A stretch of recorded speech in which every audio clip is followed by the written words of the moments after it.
आज विधान परिषदेसाठी अर्ज भरण्याची शेवटची तारीख आहे, शेवटची मुहूर्त आहे आणि आज आम्ही महायुतीतर्फे भारतीय जनता पक्षाचे नंदुभाऊ महाजन याचा उमेदवार अर्ज तर थोड्याच वेळामध्ये आम्ही भरायला चाललेलो आहोत। सर्व जिल्हाभरातून मतदार जे आहेत, विशेष करून नगरसेवक आहेत, नगराध्यक्ष आहेत, महापौर आहेत, सगळे आमदार आहेत, महायुतीचे सर्व लोकप्रतिनिधी या ठिकाणी आलेले आहेत। जळगाव जिल्ह्यामध्ये मतदान जर पाहिलं तर 630 आहे, त्यापैकी जो 500च्या वर मतदान, 525च्या वर मतदान हे आमचंच आहे, महायुतीचं या ठिकाणी आहे। त्यामुळे विजय हा निश्चित आहे। फक्त आम्हाला बघायचं आहे की महाराष्ट्रामध्ये, राज्यामध्ये सर्वाधिक मताने जळगावची जागा कशी निवडून येईल यासाठी आम्हाला आता प्रयत्न करायचा आहे।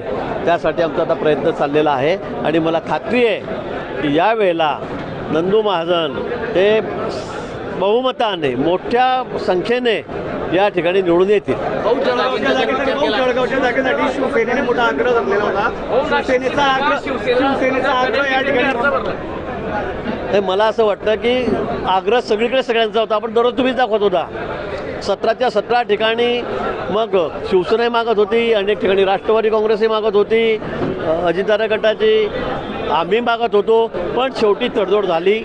हे शेवटपर्यंत बोलण्यास सुरूच असतात, आपण प्रत्येक निवडणुकीमध्ये बघतो आहोत, पण शेवटी वाटाघाटी झाल्या, अतिशय यशस्वी झाल्या, समन्वयाने झालेल्या आहेत आणि त्यामुळे 4 जागा एकनाथजी शिंदेसाहेब आहेत त्यांच्या गटाला दिल्यात, 2 जागा सुमित्राताई पवार आहेत त्यांच्या गटाला दिलेल्या आहेत आणि 11 जागा आम्ही घेतलेल्या आहेत। आता या सगळ्या विषयावर पडदा पडलेला आहे, पण आम्ही सगळेजण मिळून एकत्रितपणे या जागा आता निवडून आणू। विरोधकांना खातंसुद्धा उघडता येणार नाही।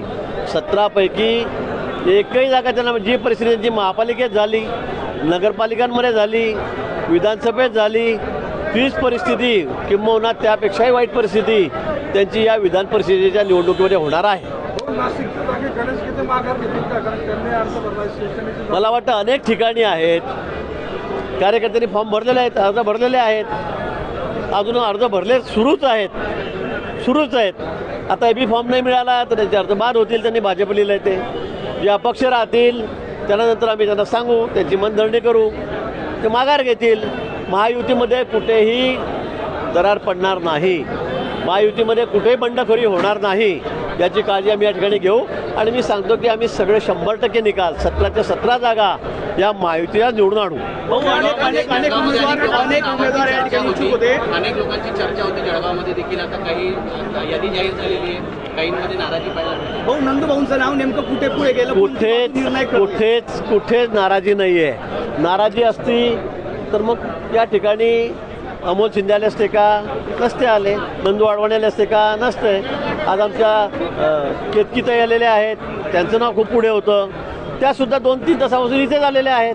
गोविंद अग्रवाल आहेत आमचे नगराध्यक्ष शेंदुर्णीचे, हे सुद्धा या ठिकाणी आहेत। आमच्यामध्ये कुठेही नाराजी नाही। तुम्हाला कोणी बोललं का? नाही। त्यामुळे आता सगळ्यांनी ठरवलेलं आहे, सगळे मिळून आता ही जागा लढवायची आहे। मग आमच्या पक्षातले असतील का महायुतीचे घटक पक्षातले लोक असतील, नेते असतील, आम्ही सर्व मिळून ही जागा विक्रमी मतांनी यावेळेला निवडून आणू।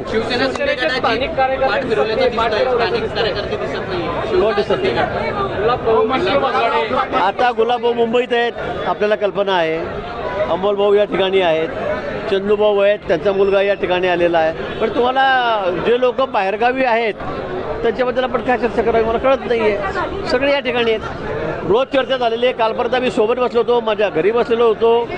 गुलाबभाऊची आज सकाळी झाली, आत्ता एका तासापूर्वी चर्चा झाली, त्यामुळे मला मुंबईला थांबावं लागलं, म्हणून मी इथे आहे आणि त्यांचे नेते वेगवेगळ्या ठिकाणी फॉर्म भरायला गेलेले आहेत। आता मलाही नाशिकला जायचं आहे, मलाही नाशिकला, पण मी थोडे प्रायोरिटी जळगावला दिली की मला ते म्हणजे काही गरज नाही, ते तुम्ही तिकडेच या, पण मी इथे आता फॉर्म भरला। आता इथून मी नाशिकला चाललेलो आहे, त्यामुळे काही जण या ठिकाणी येऊ शकले नाही।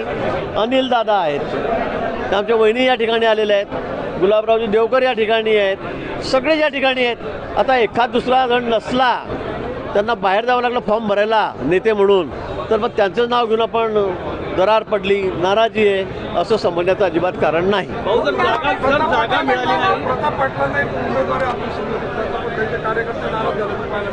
आता मी तुम्हाला तेच सांगतोय की आता जागेचं वाटप झालेलं आहे।